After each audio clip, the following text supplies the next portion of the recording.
We just reached Isfahan in central Iran on our bicycle journey from Germany to Korea.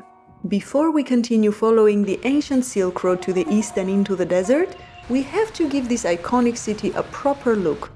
Often referred to as half the world, Isfahan captivates with its architectural splendor and cultural richness.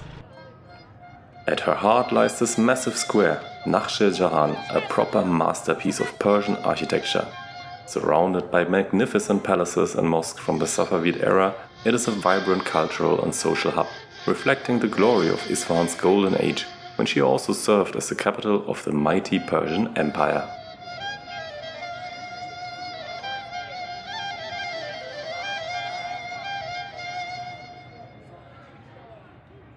Jean Chardin, a 17th century traveler, called it nothing less than a vision of paradise.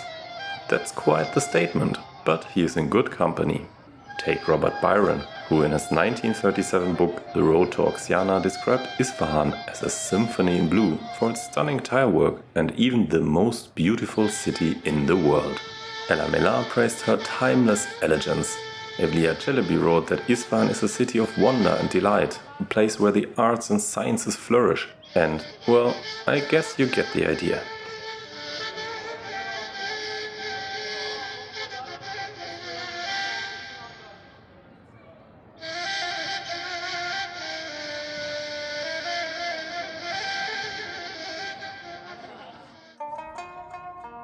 I have also been curious about Isfahan because of its large Armenian quota called New Julfa. By resettling over 150,000 Armenians to his new capital and granting them religious freedom, Shah Abbas the Great aimed to boost the prosperity of the Safavid Empire. The Armenians then established extensive silk trading networks connecting Persia with Europe and built over a dozen churches. The prime example is the fairly unique Van Cathedral, which at least from the outside looks wildly different from the apostolic churches in Armenia or modern-day Turkey.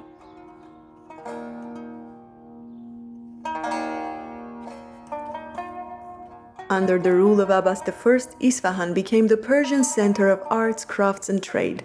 Its countless extravagant palaces, lush gardens and picturesque bridges over the nowadays dry Zayandeh River add further to its allure, making the city a melting pot of global splendor and diversity.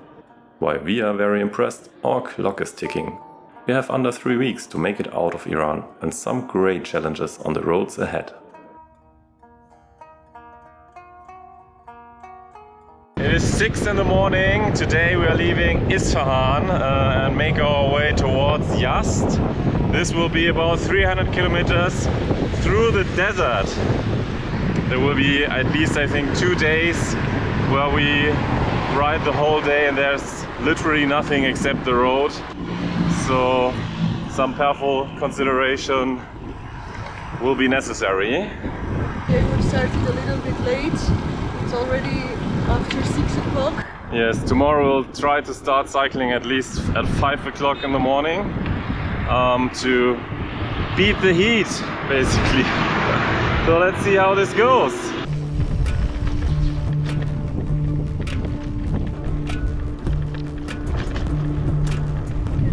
These are literally the first rice fields I see in my life.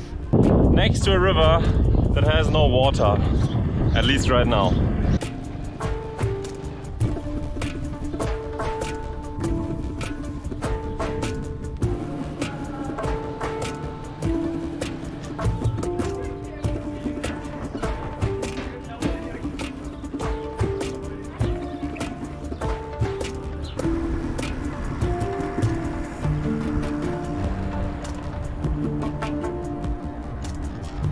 Iran and nuclear. Not very reassuring.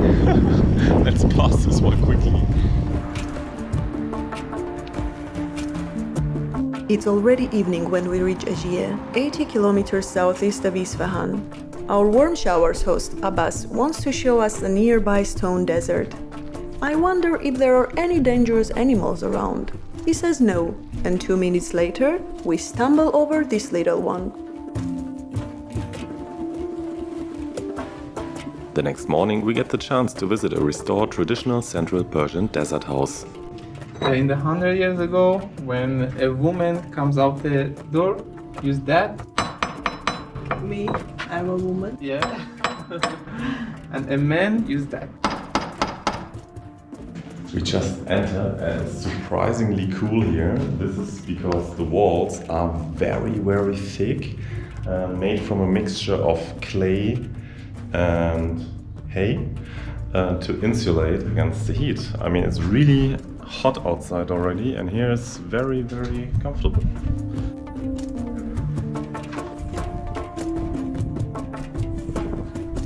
Also typical is the central courtyard with a little pool and garden. Intricately designed doors and windows offer shade and privacy, while the adobe construction provides insulation against the extreme heat, creating a cool and tranquil oasis. And what you can see on the roof, these are also wind catchers, so they prevent rain from falling into the house, but let the wind enter the house to make kind of a natural air conditioning. Not that they get a lot of rain around here these days. Anyway, with the hottest time of the day approaching, Abbas then brings us to one of the rather ominous-looking buildings at the outskirts of the town.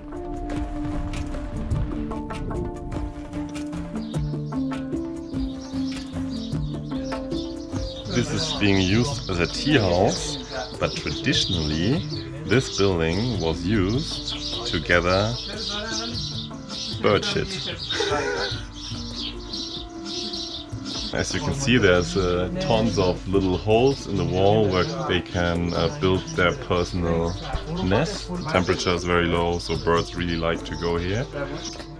Before the invention of the Haber-Bosch process, pigeon and seabird poop was used as a nitrogen-rich natural fertilizer.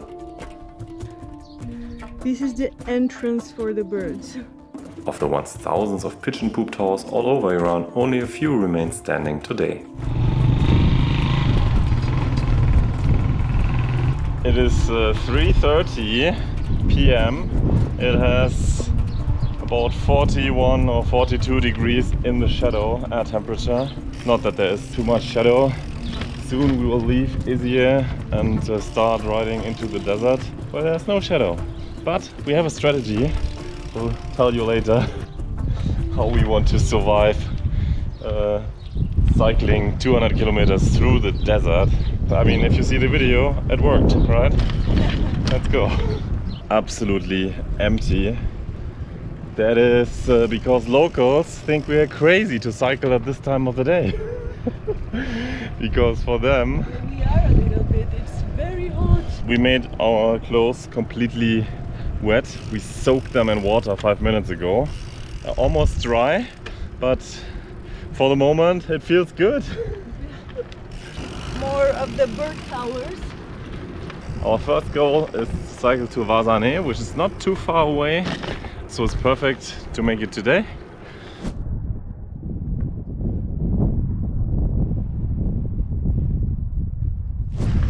Salam. Apparently, this city is the only city in Iran where some women wear white. It is an old tradition unique to this little desert town, and a sensible choice given the climate. However, apparently some women do not continue the tradition for cultural, practical and aesthetic factors, wearing a black chador instead. After stocking up supplies and water, we ride into the dusk. This was the last bit of civilization for the next 2 days. It is roughly 120 kilometers from Varzaneh to Nadeshan, the next town. 120 kilometers of stupidly hot and dry desert. We know nothing about the condition of the road ahead, except that it includes 900 meters of ascent and that somewhere in the middle lies an abandoned ancient caravanserai, which will be of crucial importance for our endeavor. Oh, there. What is this?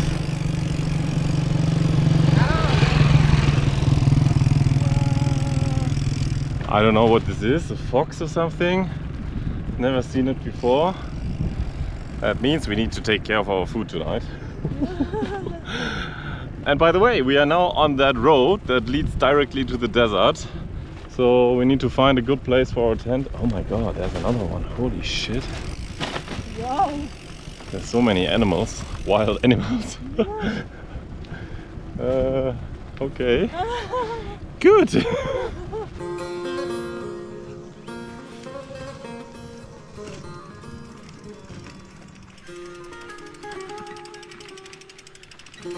We try to sleep early, which proves a bit difficult as the ground continues to radiate heat.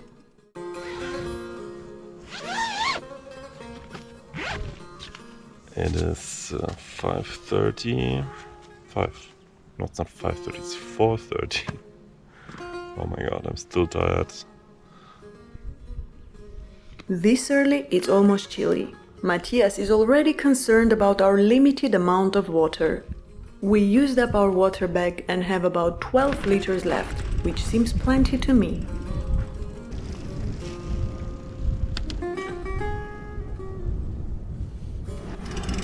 So it's already 5:30, not as early as we wanted to start. The sun is already up. We are ready to follow this road that seems to be endless. We have 60 kilometers today to the next caravanserai, which we want to reach at noon because that's the only chance for us to get a shadow when the sun is scorching. Salam, salam, salam.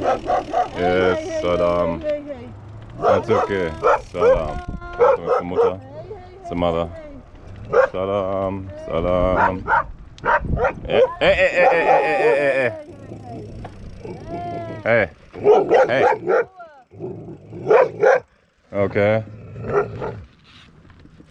Hey, hey, hey.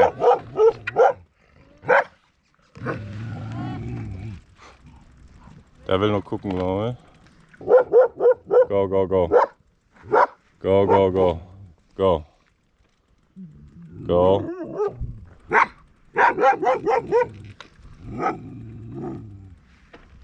Hey.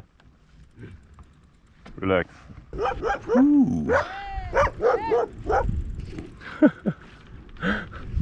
Okay, it's always a little bit intense, but I think now we're past this.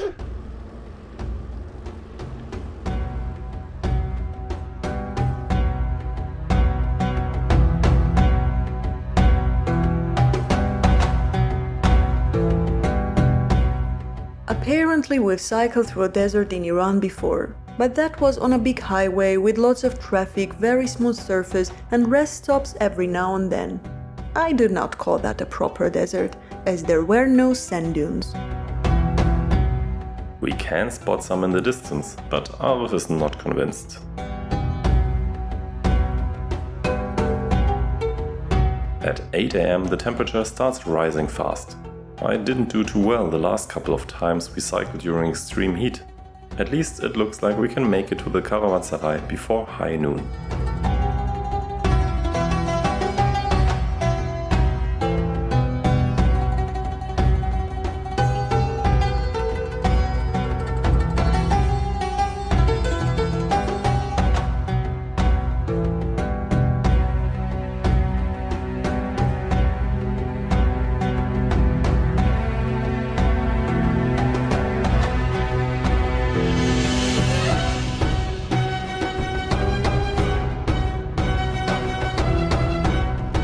We are still in the early design phase. This is my new style in the desert. Protects very well from the sun. I can't see anything. It's almost 10 o'clock in the morning. Thermometer shows more than 40 degrees in the sun, which is adequate because there's no shadow here. Yeah. Vastness, emptiness and quietness of the desert. So we decided to start to soak ourselves in water, natural air conditioning, but yeah, we have only so much water to use for that. But still 15 more kilometers to the caravanserai for shadow. The ascent has started and is slowing us down considerably. The sun is scorching now. It feels like cycling in an oven.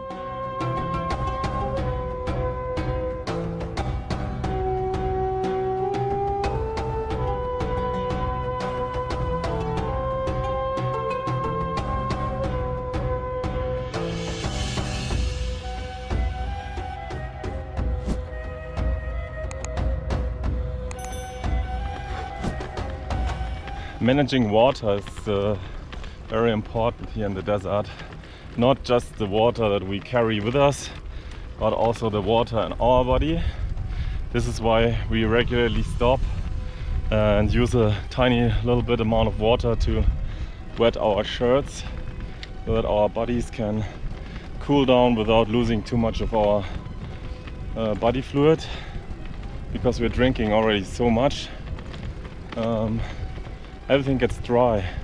The lips burn, even though we have UV protection lipstick. The nose is so dry, the throat is so dry that it hurts.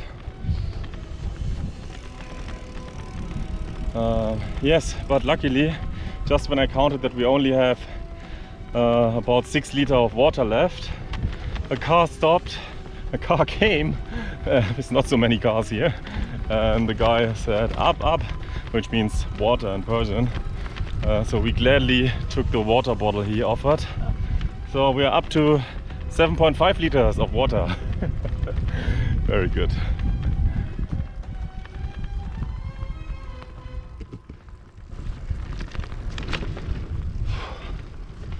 It's 11:45, which for Iran means the hottest phase of the day has already started.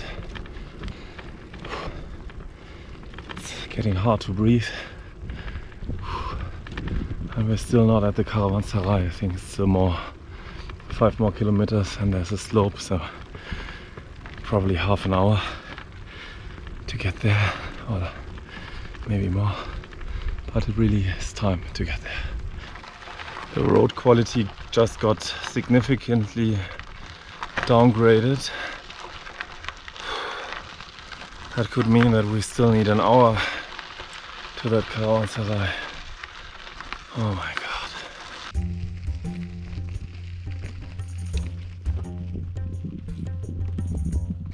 You want to see something new?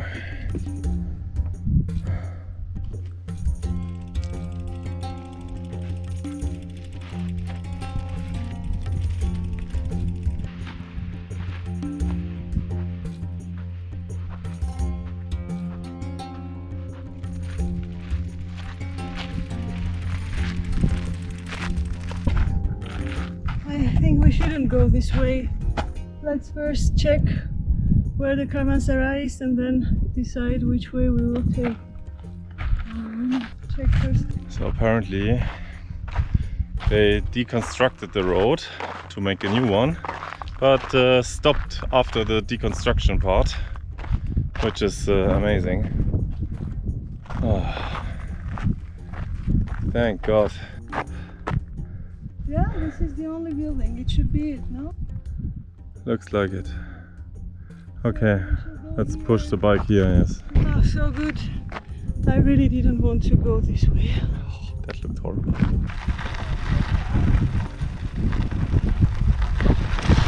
Oh! Almost fell here.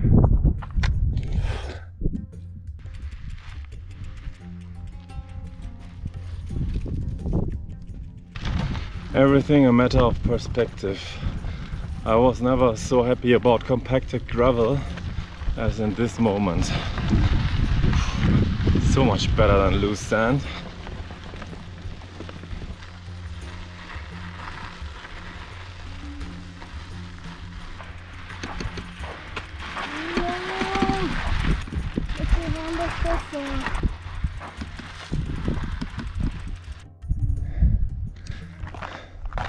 We made it to the Caravanserai. It's really time. Now let's check how we can get inside.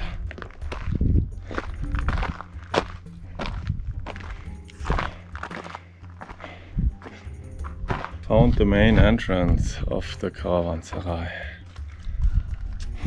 Shadow.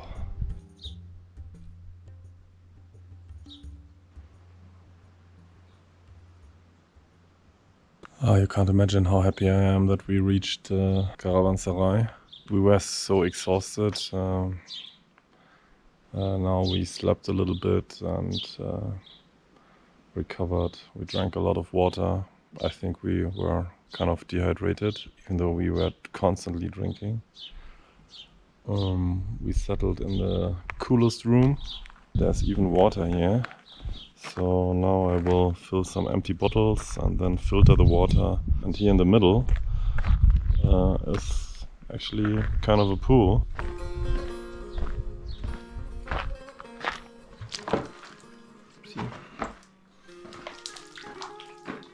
We underestimated how much water we need in these extreme conditions. The air is so dry that any sweat evaporates immediately. We feel constant thirst, even right after drinking.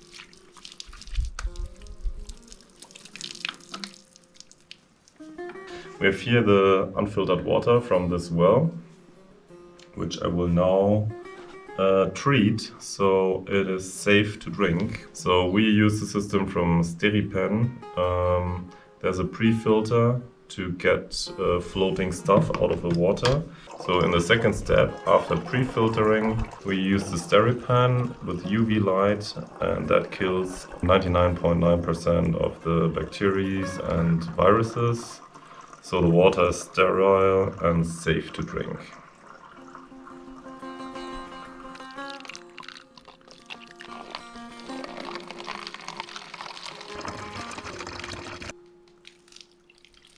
Press the button 2 times for 1 liter, then the light turns on, and while the light is on, you should shake it so that all the water gets enough of the UV light, and it takes about 90 seconds to treat 1 liter if I'm not mistaken.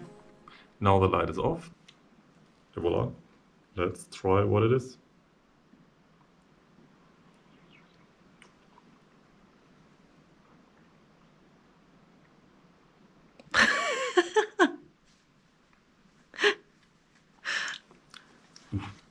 Well, it does not treat the taste, that's for sure.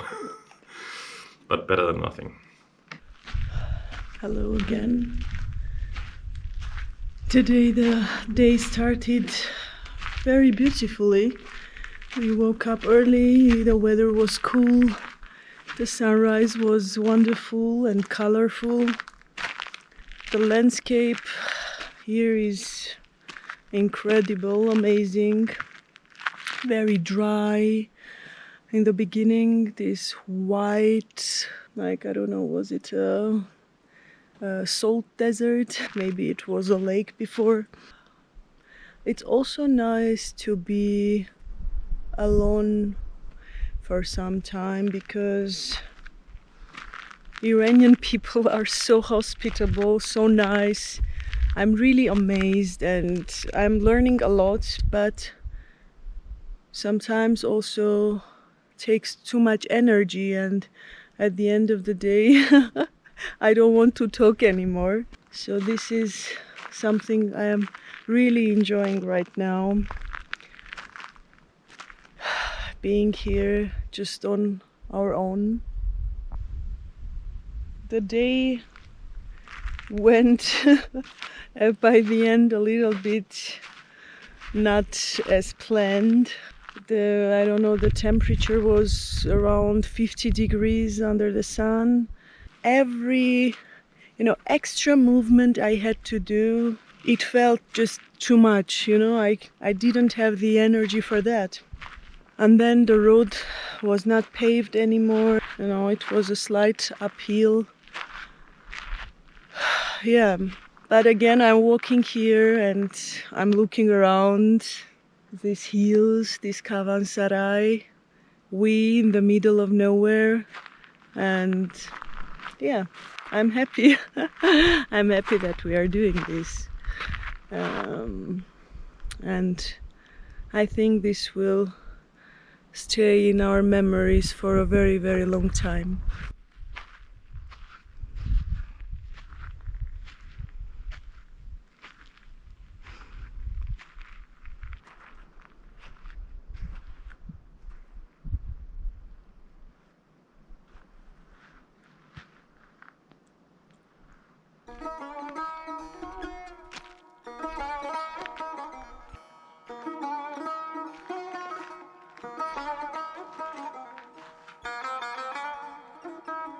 It seems we have guests.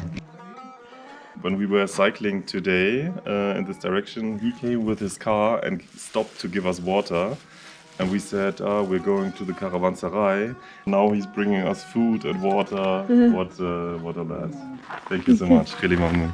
Caravanserai 450 years, 60 kilometers. یک کاروانسرا 999 تا کاروانسرا ورزنه کوه پایه ورزنه اینجا نودوشن به ترتیب 60 kilometers. Every 60 kilometers there is one caravanserai. بله شاه عباس Shah Abbas built them. تو اصفهان Yes. 33 پل Yes.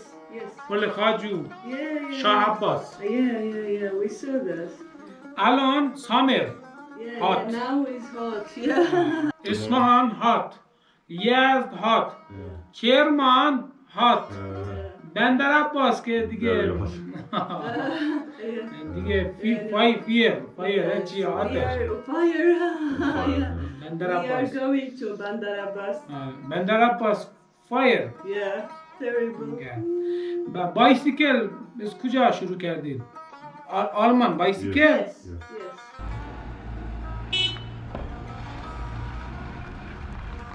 Wow. I mean, this is really Persian hospitality. And Full scale. I mean, it's incredible. It's hard to put it in words. And hello, the camera here. Shah Abbas I is also credited with the construction of 999 caravanserais across his empire as an effort to revive the Silk Road and enhance trade, travel and economic prosperity within Persia. The strategic placement of these structures ensured safe and comfortable rest stops, significantly boosting commerce and cultural exchange during his reign.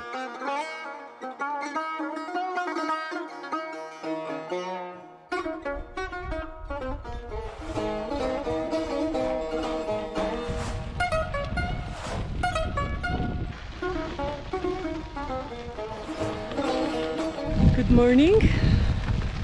We are leaving the Rabbit Caravanserai and hope to cycle today for another 60 kilometers to the town of Nedushan. Grinding up the dusty gravel road to an altitude of over 2080 meters takes us longer than expected. What an unforgiving and hostile environment, all the way to the horizon and far beyond. Almost everything north, east and south of us looks pretty much like this. Thousands of kilometers of deserts. For the first time in our journey, we can grasp the daring feat that traveling the ancient Silk Road must have been.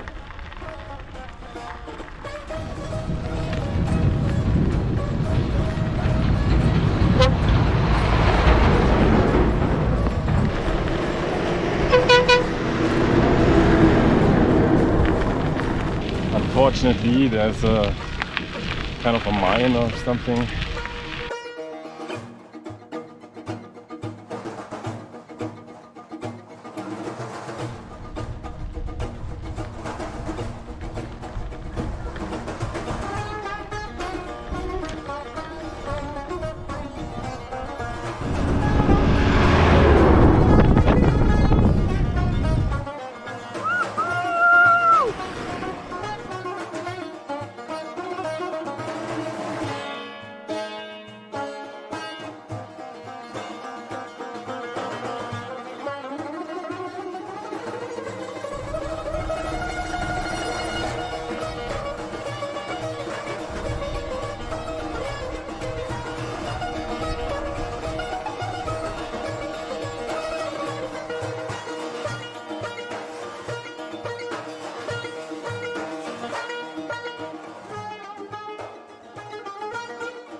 empty.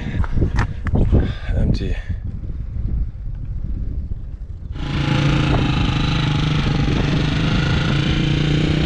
This man is so nice and leads us to the place where we can get something to eat.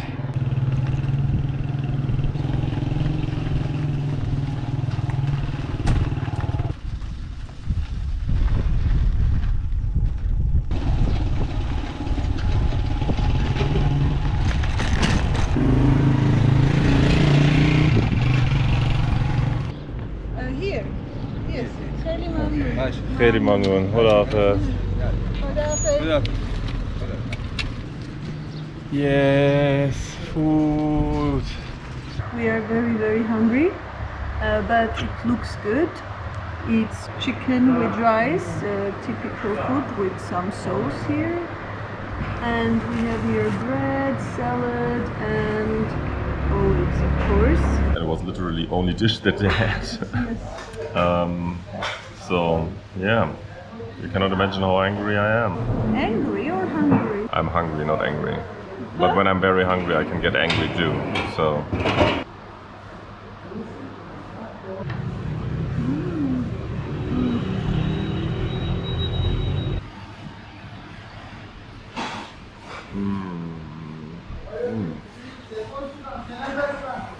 Iranians really know how to make rice perfectly. Khuda Hafiz, bye bye. So if you have watched our journey all the way, you've seen this tradition before. Throwing water after travelers is wishing good luck and safe travels. So let's get to Yazd.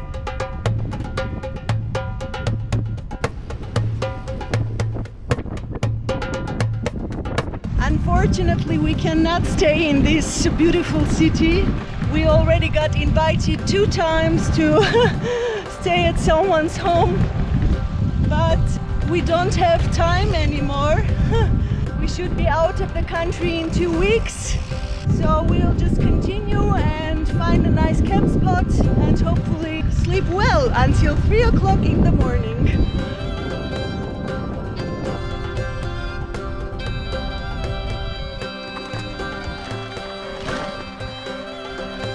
Arab's concerned about the snakes.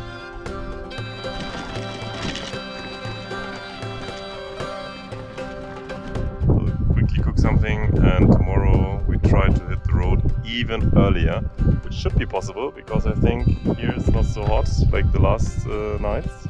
We are higher up and also because of the wind I think it's cooling down more quickly. So I'm looking forward to a restful night here. Today haute cuisine, broken rice with canned pasta sauce ready to serve.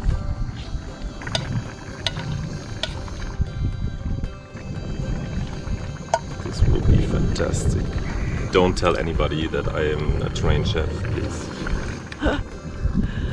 Well, this is the desert lifestyle. It is very, very hot. We cannot really transport any fruits, any vegetables. 1 onion, yeah, we have 1 onion. But anything else wouldn't survive, I think. So this is our dinner.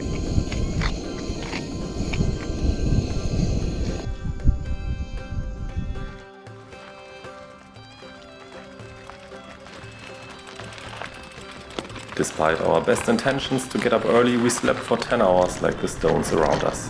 The last few days have left their mark. It's another 85 kilometers to Yazd. It will be even hotter there, because we'll also enjoy a perfect 700-meter descent over the first 60 kilometers.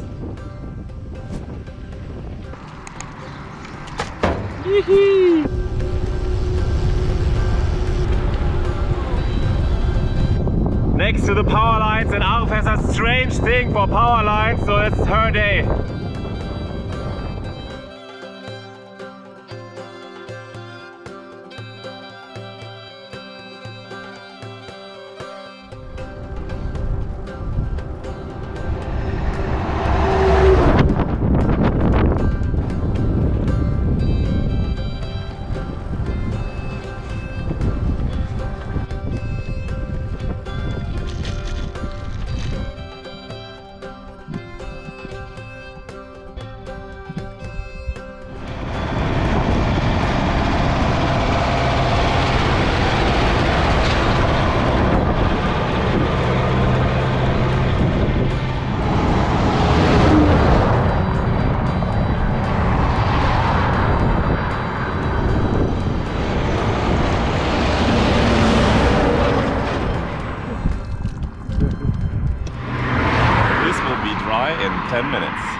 These 10 minutes are awesome. The temperatures are unbearable and our late start didn't help. We reached Yazd at noon in a state of complete exhaustion. What was that?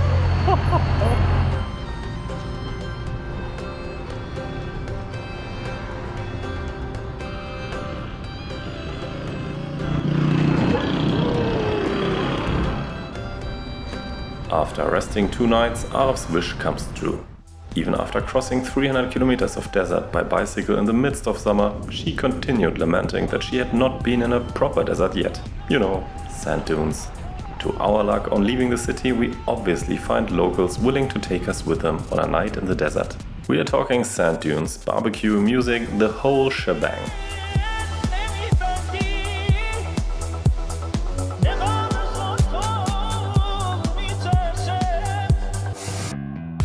Not far from Yazd lies this strange but picturesque lake, a wastewater dump. Accordingly, the smell is less romantic, and there is also another slight caveat. We also learned that now in July the drastic temperature drop from day to night between this particular area and the surrounding mountains leads to extreme air pressure disparities during the evening hours. Or in other words, It's very windy, it's very sandy, but we are very, very glad that we did this.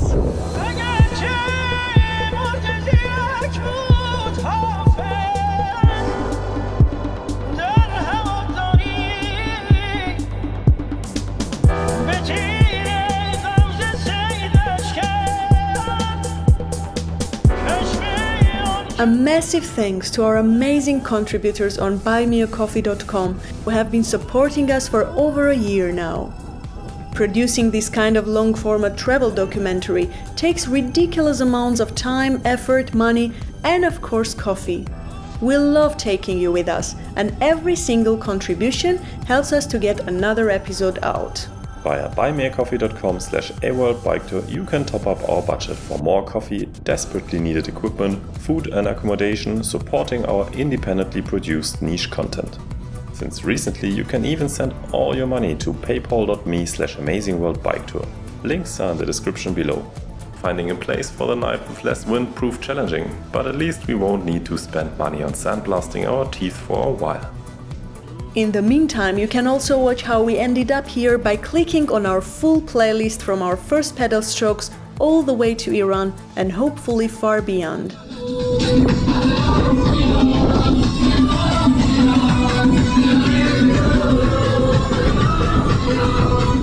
In any case, hit the like button and leave a comment.